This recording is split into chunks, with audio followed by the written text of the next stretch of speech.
Continue. If one of two questionnaires, if one of the two questionnaires, one is the sage and one is a commoner, attention is paid to the sage.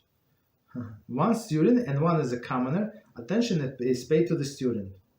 However, if they are both sages, both students, or both commoners, similarly, if two people both ask questions concerning Torah law, or they both wish to reply to what has been previously stated, or both questions concern actual deeds, from this point on, the spokesman has an option of giving precedence to whichever question he desires.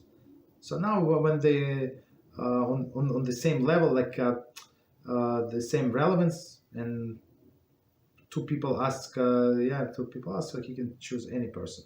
So let's do from the beginning, and we're going to explain.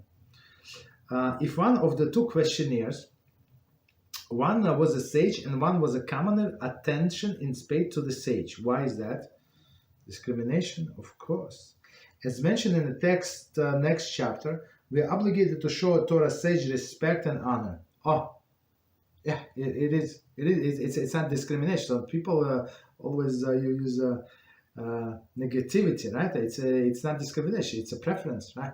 So we have to show him honor because his life is Torah, and this thing he does not know. So for sure it bothers him much more than a common person. I'm just adding for myself, right? Because it's his life. For other person, that's what does on the side, right? Torah is Chas v'Shalom, but he does on the side. Okay. So we pay attention to the sage. One and the sage, it does not mean that he's like 100 years old and old, long white beard. It could be just somebody who is learning Torah, whose occupation is a Torah. He could be a rabbi, right? Or not even a rabbi, somebody in a kollel who's a serious Torah learner. One student and one is a commoner. So I would say maybe they're talking about the student of that person, right? Attention is paid to the student. I mean, same answer should be the same. Though the student need not be honored in the same way as a sage, a student dedication to Torah study is deserving a certain measure of respect. So he decides. So that person decides that the Torah is going to be my life, even though he's did not accomplish much. I mean, maybe he's, I don't know, young adult, right? Let's say, right? Let's call him this way, young adult, right? He did not accomplish much, but it does not make any difference, right? So his dedication to the Torah required from us some respect. Okay. 74. No, sorry, it was actually 75.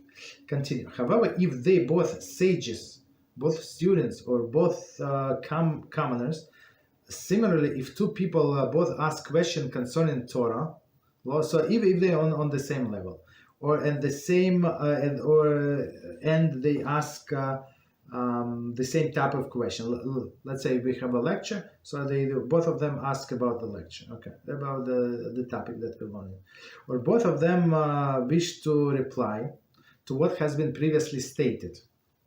Commentary. Okay, continue. Or both questions concern actual deeds. So I mean they exactly on the same status, the same question. From this point on, the spokesman, commentary, who relates the question to teacher, as mentioned in Halachah 3, right, has an option of giving precedence to whichever question he desires. So just to remind us, in olden days, all of these great rabbis have a spokesman, right, who would take the questions from the audience and bring them to the sage. Okay, so he has a free hand to choose whatever he wants because it's on exactly the same level.